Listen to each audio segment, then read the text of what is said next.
Start. So today we are going to learn about inverse trig derivatives. All right, there are just 6 more of the trig derivatives that, yes, you are supposed to have memorized, but I will say, because I know when you first look at them, they're kind of crazy,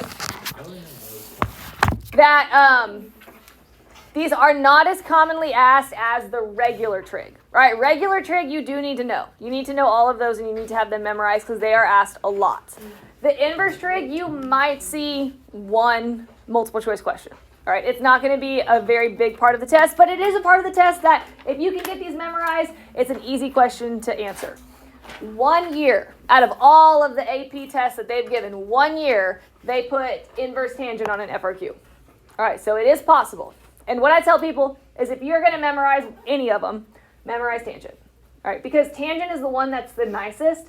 So it's the one that you can do the most with. It's the easiest to simplify so they can ask some other questions about. So inverse tangent is the most commonly asked. But I have seen a question where they've had the inverse secant or cosecant and some of the other ones. So they are still technically fair game for the AP test.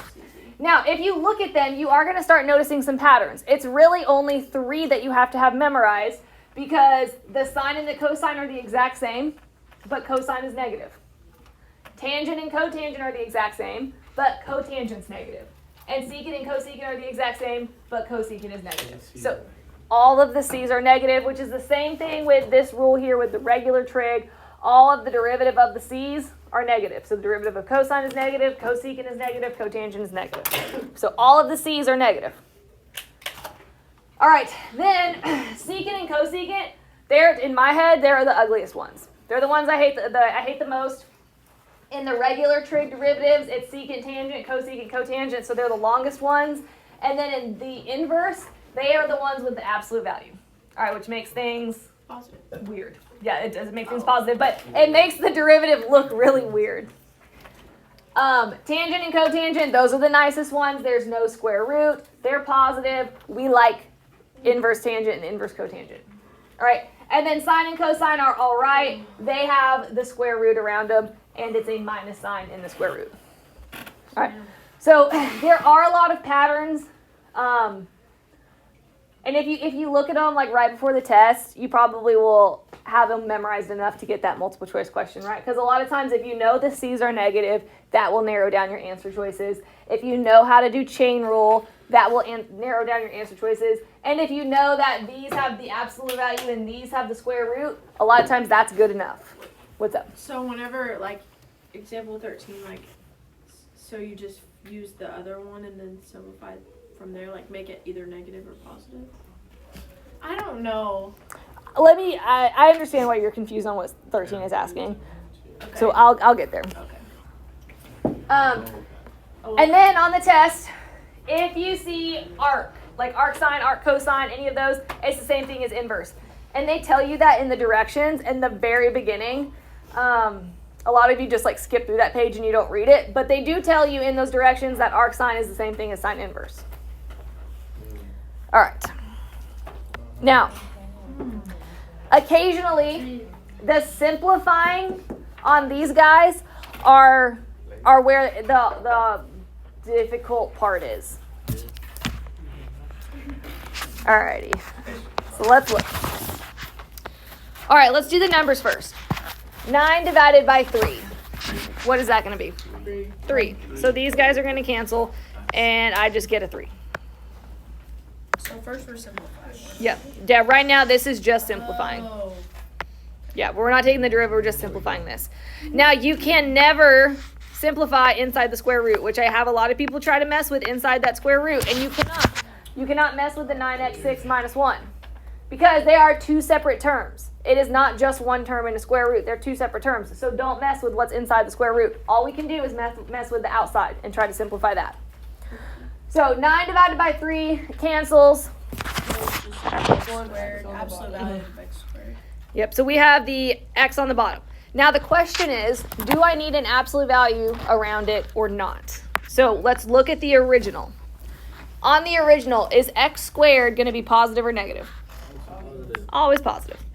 And then on the bottom, this x cubed that's in the absolute values, is that always positive or always negative? Always negative. Absolute value. because the absolute value makes everything positive. So no matter what x is getting plugged in here, the bottom's positive, the top's positive, right? So no matter what x is getting plugged into here, we want it to be positive. So we need to put absolute values signs around it because no matter what x gets plugged into, we need it to be positive. So if it was x squared, you know what you wouldn't need? If it's x squared. If it was x, what do you mean? X squared you wouldn't need. Oh, yes, right. Yeah, if it was x squared, because automatically it's positive. How did the x squared and the x cubed cancel? You have 2 on top and 3 on bottom. So 2 on top, 3 on bottom. So That's you can where take the away. x is from? Yep, so you take away 2 of them and you're left with 1. Okay. All right, so let's look how we simplify this next one. All right, so the 4 divided by 2, what will that cancel out to be? 2. So I know I'm going to have a 2 on top. I know I'm not going to mess with the square root of 4x squared minus 1. So now I got to think about the x. So if I have an x on top and x squared on bottom, what am I left with? An x. And now I got to think about if I want absolute values or if I don't. So we have to think about the sign of this original. So if you plug in, no matter what x you plug into the top, if you plug a positive or a negative in, is it always going to be positive? No. No, because if you plug a negative in, it's going to be negative. So this one could be positive or negative, right? Okay. Now on the bottom, is the bottom always going to be positive? Yes. So the bottom's always going to be positive. So the bottom's not going to change my sign at all because something divided by a positive is still going to be the something. Does that make sense? Mm-hmm. Okay. So because the top is going to be negative or positive, depending on what x is going to be, I don't want absolute values around this because I want this to be the positive or the negative, whatever the x is getting plugged into. I want this to be whatever the positive or the negative value the x is because that's how it would work on the original. Because there's a negative that could be on the top. Mm-hmm. Because right here, if I plugged in a negative x, it's a negative number. Because the top would be negative, the bottom is positive, right? Mm-hmm. So here, if I plug in a negative x, I want this to be a negative number. So I got to keep the x outside of an absolute value sign. Okay. Is that like a common thing? No, it's not super common. But if you're wondering like why absolute value signs sometimes go away, or why they sometimes stay there, it's got to do with the signs. So that's kind of the process behind that. You can't just always put absolute value. It kind of depends on the top. Like if the top is, because the bottom's always positive no matter what. If the top is even, you keep it. If the top is odd, Yeah. But then you have to, if you start having other degrees and stuff, it gets more complicated. But for the simple ones, if the top has an even exponent, you keep the absolute value signs. If the top has an odd exponent, you would lose the absolute value signs. Make sense? Okay. All right. So now let's get into the derivatives. All right, now, what I think is going to help the most is if we write what the sine inverse derivative is, and then we're going to use the chain rule. So the sine inverse derivative is 1 over the square root of 1 minus x squared. And this is also going to help you memorize it. Now, this is a chain rule question. So inside my derivative, in place of that x, you have to keep it the same. So it's not going to be just a regular x. It's going to be a 3x. So my derivative of sine inverse of 3x is going to be 1 over the square root of 1 minus 3x squared. Because the inside has to stay the same. So where do you do the chain? Oh, I forgot. Times. And then what's the derivative of the inside? 3. And you just move the 3 to the top. Yes. So the simplifying is not that bad. 1 times 3 is going to be 3. That's going to go on the top. The square root of 1 minus, what is 3 squared? 9. And x squared is going to just be x squared. And remember, do not mess with what's inside that square root. It just stays like that. I can't see. Sorry.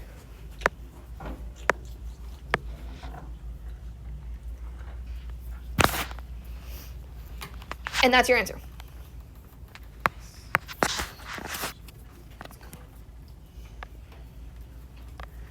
Okay, so let's go to 16. All right, first thing I'm going to do is I'm just going to write what tangent inverse is. It is 1 over 1 plus x squared. But I got to remember that the inside isn't just a regular old x. Because of chain rule, we have to keep the inside the same. So when I write this derivative, 1 over 1 plus, in place of that x, I'm going to put 2x squared squared.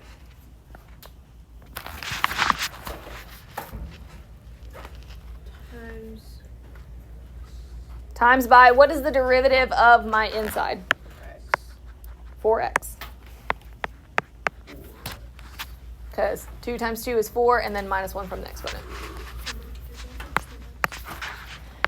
All right, so just like the 3, the 4x can go on top, because 1 times 4x.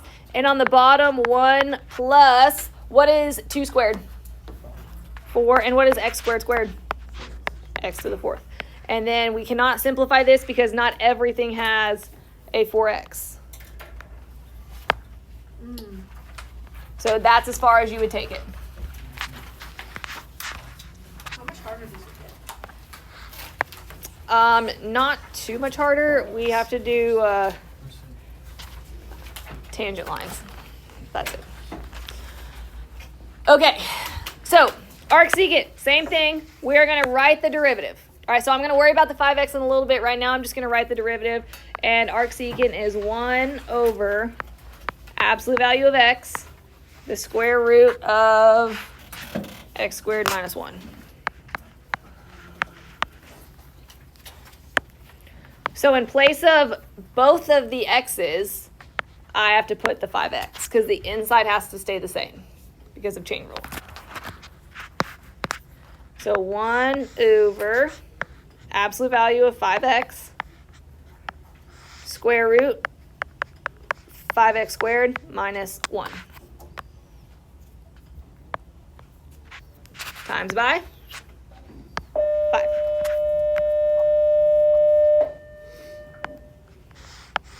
All right, just like all the other ones, the 1 and the 5 you can multiply. Oops. And then I've seen it a lot of times where they will actually square out that inside. Sometimes they don't, but I think most of the time they do, which is why I'm doing it. So 5 squared is 10x and then 25x squared. 25x squared. And then we talked about simplifying this at the beginning of class. What would cross off? The 5s. So you do not mess with inside the square root. We can just cancel out the 5s. The x we're not messing with, so it is going to stay in the absolute value bars.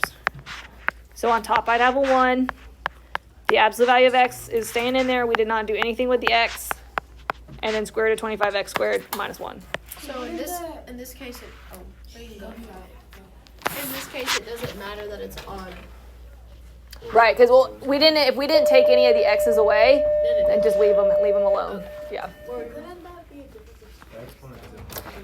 Yes, but it's not going to give us, even if you do difference of squares, it won't give you anything that you can cancel. So that's why you just leave that alone. All right, go down to 18. All right, so 18, first we're going to write the tangent inverse formula, which is 1 over 1 plus x squared.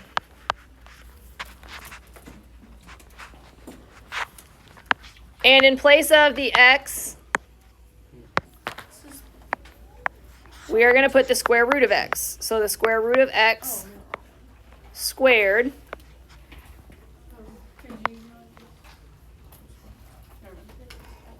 it is. It will end up canceling to just x. Times by, well, this guy here is x to the 1/2. Yes. So it'd be -1 on the top. Or Not net. So first of all, I know a lot of y'all have said, you can't just cancel the square root of the square. So yes, so I know for sure that's going to cancel. And so that's going to be 1 over 1 plus x. So are we okay with that, right? Yes. Okay. This negative exponent, we don't like that. So I'm going to push that to the bottom.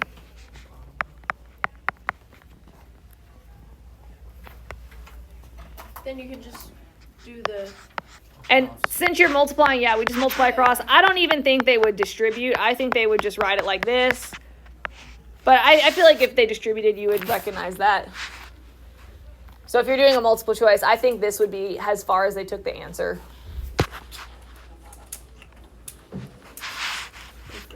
Make sense? They might turn that back into a square root. But hopefully you know 1/2 and the square root is the same thing. All right, 19. What is the derivative of tangent?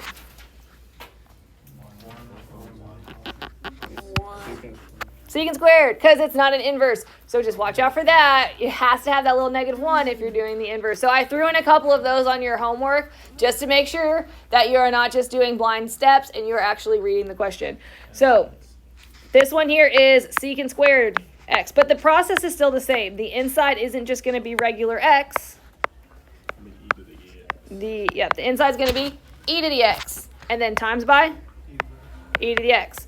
So on this one, e to the x secant squared of e to the x is your final answer. So that was an old derivative question, not an inverse question, and I did throw some of those on your homework, so watch out for those. All right. Yes, I'm going to omit a couple, though, for today's. They're just packets because of the test prep. It's hard to get it all into one page. All right. Secant inverse is going to be 1 over the absolute value of x, square root of x squared minus 1. Now, what am I going to put in place of the x's? 3 ln of x. So 1 over 3 ln, I know, because you want to simplify it, but it doesn't. 3 ln of x, 3 ln of x squared minus 1. And then times by... Derivative of 3 ln. Yep. So what's the derivative of 3 ln of x? 3 over x. Because the derivative of ln of x is 1 over x, and the 3 is just hanging out. And circle it. If it was free response, you could circle it. There's actually only one thing that reduces. Do y'all see it? The 3. The 3. That's the only thing that will reduce. Everything else can just stay the same. So 1 over this x cannot go inside the absolute value. It is just hanging out in the front. So x, absolute value of ln of x, the square root of 3 ln of x squared minus 1.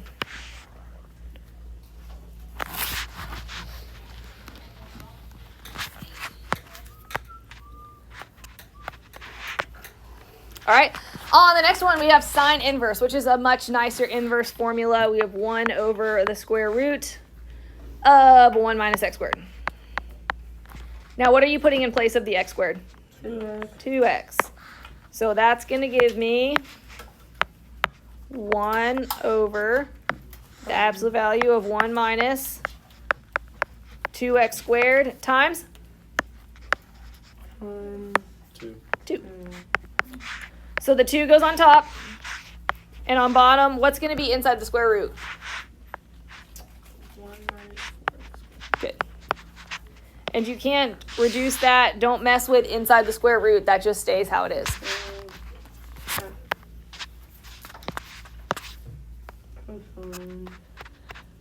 All right, last one of the regular guys. Oh, yeah, sorry.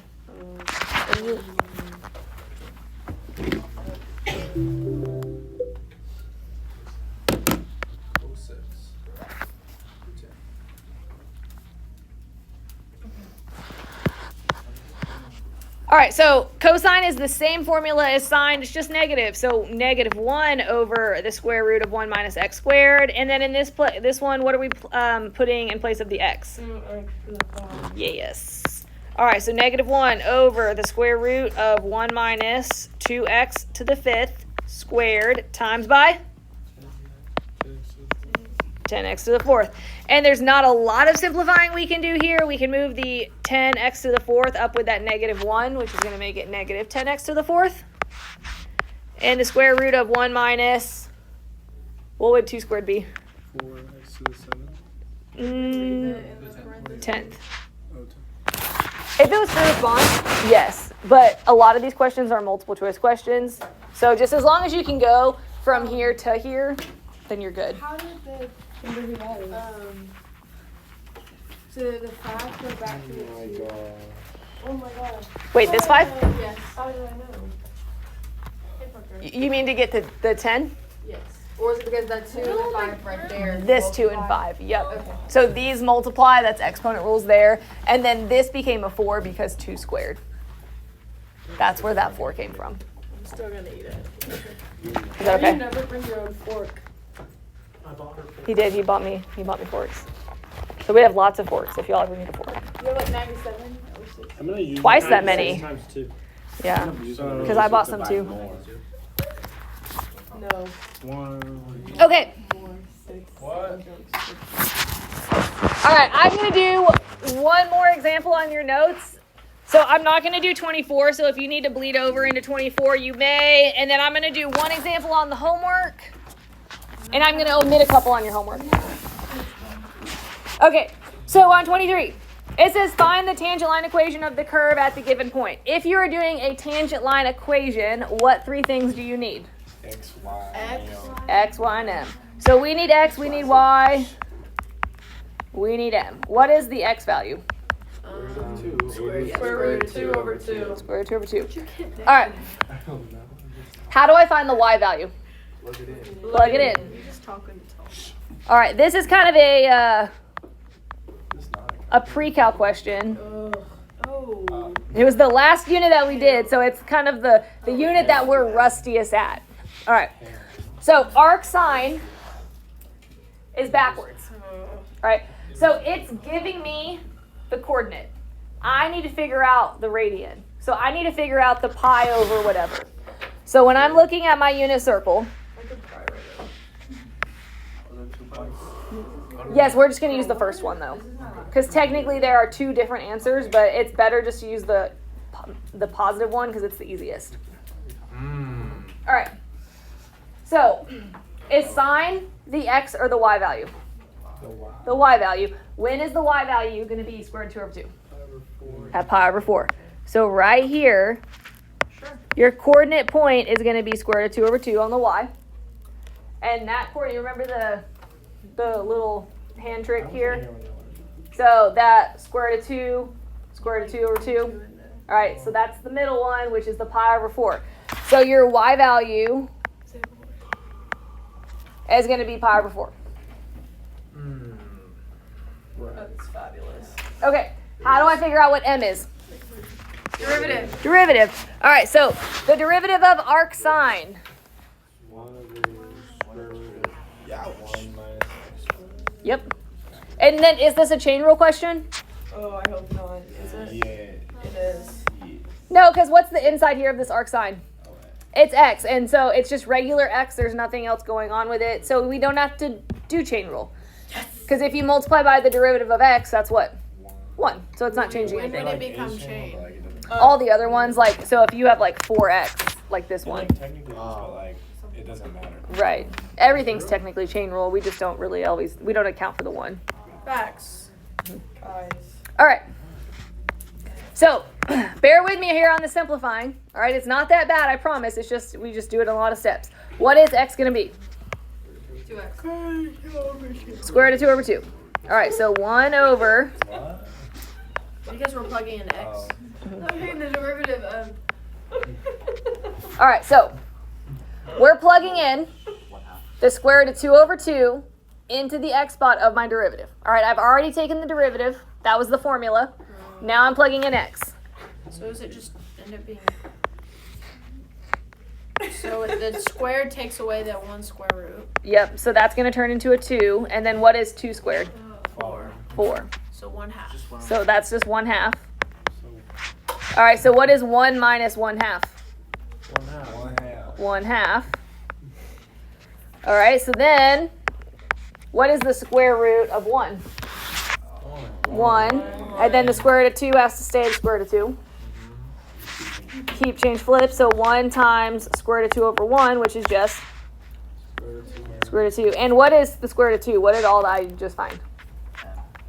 The m. Yeah. And once you have x, y, and m, we can write the equation of the tangent line, which is your final answer. So 1 minus pi over 4 equals square root of 2, x minus square root of 2 over 2. Okay, I really wanted Miss Stahl to say it, But I not said you. it, so. Shut up. All right, I'm going to do one more of those on your, those are the hardest questions where you have to do the tangent line because you have to figure out what the arc value is. So I'm going to do one of those on your homework. It's so kind of you. I know. And that's the ones that we're going to omit. We're All right. trying to be omitting. On 1 through 12, those are just regular derivatives. And we do half of them. No, I want you to do all of them. Oh. Because those are the most common on the AP test. Oh, okay. All right, where it's just regular derivatives. Okay, that's fair. And they're the easy ones. All right, they're the ones that we did in the beginning where like write your thing, do your chain rule. Great. That's a good point. I'm not mad. Yep. 11 through 16, Girl. tangent line equation. All right, that's the example I just did. So 3. Yes. So you are going to omit 3 of them, You want me to I'll answer? answer. I'll do the last three because it'll be hard. and I'm going to do 16. Jamie, do you want to answer? No, you got it. No, answer to say Miss Stahl's room. All right, so I'm going to do 16 for y'all, which means you have 2 that you have to do by yourself. Which one? No, I don't see Miss her. Stahl. Who are you looking for? Really take Yes, Miss Harvey, it is Hannah. I'm the teacher's assistant. Yes, ma'am. She's on here. Haley, take her. I don't have her this period. I have her. She wasn't here last period. Yeah, I didn't have her today. She wasn't here. Yeah, she also wasn't in here. She wasn't here last period. Bye, Miss Harvey. Which 2 would you recommend? I know 12 is, I think, the hardest. I would not do 12. I'm gonna do 12. Screw 12. Oh, you Of popped course, it. you have to be different. No, it's like you complain about. Omit I would say 13 and 14 are probably one of the harder ones too. Okay. So if I were you, I would do 11, 15, and 16. I'm gonna do 16. Sounds great. Okay. All right. Great. So since we are writing the equation of the tangent line, we need x, y, and m. X, Y, and X is, we already know X. We do know x. X is the square root of 3. Square root of 3 is not on the unit circle. Okay, so we gotta do, because we're doing tangent. Square root of 3 over 2. Mhm. Is it the same thing? Kind of. So what is the ratio of tangent? Y over X. Y over x. So when I'm doing this, I have to think about where on my unit circle is the y value the square root of 3 and the x value 1. And then the 2's are going away. So the understood 2 here is the same. Yep, pi over 3. Yeah, so yes. That's a lot of brain power. Parker. Oh, dang. It's Parker. always Daniel. All right, so hold on, focus. So the y value is the square root of 3. The x value is the 1. The 2's are understood, which is why they don't show up here. But they're understood to be there. So we're looking for the y having the square root of 3 and the x having that understood 1, which is going to be right here at pi over 3. So that's the y value. The y value is pi over 3. Now you have to find the derivative. Yes. So what's the derivative of arctangent? 1 over x, 1 plus x Oh, it's squared. right. Stupid ones. It's the square root. All right, so is it a chain rule question? No, because it's just a regular old x. So we are good. What are we going to plug in for x? Square root of 3. So 1 over 1 plus the square root of 3 squared. What happens with the square root? Goes away. So 1 plus, 1/4. yep, That wasn't that hard. That was easier than the last one we did. yep. That's why the tangent ones, like if you see arctangent, you should be feeling good about it. You'd be like, okay, I can do arctangent because it's not one of the hard ones. Arctangent we can do. Now let's write it. So y minus pi over 3, Equals. 1/4, x minus square root of 3. Okay. All right, so you have 2 more of those to do, and then you just have a couple test prep questions. And if you notice your test prep questions, like these are old questions, a lot of them are just regular derivatives. Like they're not really a whole lot of tangent line questions. It's just derivative questions. You just have to know the inverse trig derivatives. All right, one more thing before I lose your attention. On Thursday this week, I am not going to be here. So Why? Are you tennising? no, I'm not tennising. Sadie asked me to go on the pumpkin patch field trip. Derivative. I got derivatives in my head. The pumpkin patch. She asked me in such a manipulative way too. Yes, She was like, what did she say? she was like, parents can go on the field trip, but I know you're not gonna go because she's like, but I would really like if you could go or something like that. I don't know. I was like, oh, yeah. So we're only doing higher order derivatives. You kind of have two options because you have the SAT that day, right? No, that's Wednesday. Or I mean Wednesday. You have the SAT Wednesday. So because I think you're going to be back in this class period on Wednesday. Okay. So Do it on Wednesday. we could Just do it do on Wednesday. higher order derivatives on Wednesday, and Thursday you can have a free day Yes. and just work on your homework, Yes. or you can watch the video. So I'll make a video regardless. So if you're not here, you just have to watch the video on Wednesday. But I figured for this class and the next class, we'll just do that, and then fourth period will be the only one that has to watch the video. So sound good? Okay. I'll find the Yeah. pumpkin Can you patch. also Yeah. we all